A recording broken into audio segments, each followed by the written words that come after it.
సమాజ్వాదీ పార్టీకి వచ్చినాయి, 7 కాంగ్రెస్ పార్టీకి వచ్చినాయి. అంటే దాదాపుగా 42 స్థానాలు సమాజ్వాదీ పార్టీ కాంగ్రెస్ పార్టీ ఉత్తరప్రదేశ్లో గెలవడం జరిగింది.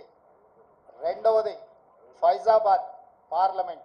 ఫైజాబాద్ పార్లమెంట్ అంటే అయోధ్య రామ మందిరం ఎక్కడైతే నిర్మించిందో ఆ పార్లమెంట్లో బీజేపీ ఓటమి చెందింది.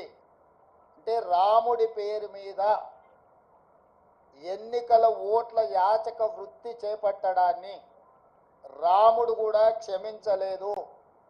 రాముడి పేరు మీద యాచక వృత్తికి పాల్పడ్డ బీజేపీని అయోధ్య మందిరం ఉన్న అయోధ్య ప్రాంతంలో ఉన్న ఫైజాబాద్ పార్లమెంట్లో బీజేపీని ఓడించడం ద్వారా భారతీయ జనతా పార్టీ నాయకులకు దేవుడు కూడా గుణపాఠం చెప్పిండు. ఈ అంశాలన్నీ కూడా మన కళ్ళ ముందే జరిగినాయి. మోడీ గ్యారంటీ మీద ప్రజలు తీర్పిచ్చిండ్రు, మోడీ గ్యారంటీని తిరస్కరించిండ్రు.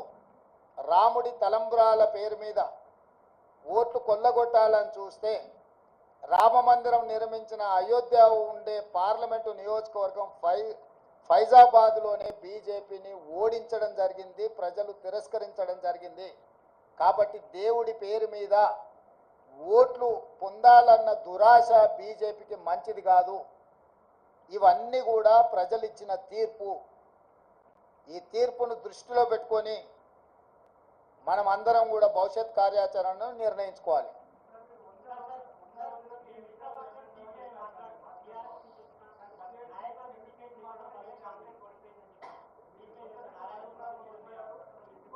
వాళ్ళ ప్రజాస్వామ్యంలో ఎవరి అభిప్రాయాలు వాళ్ళు స్వేచ్ఛగా చెప్పారు.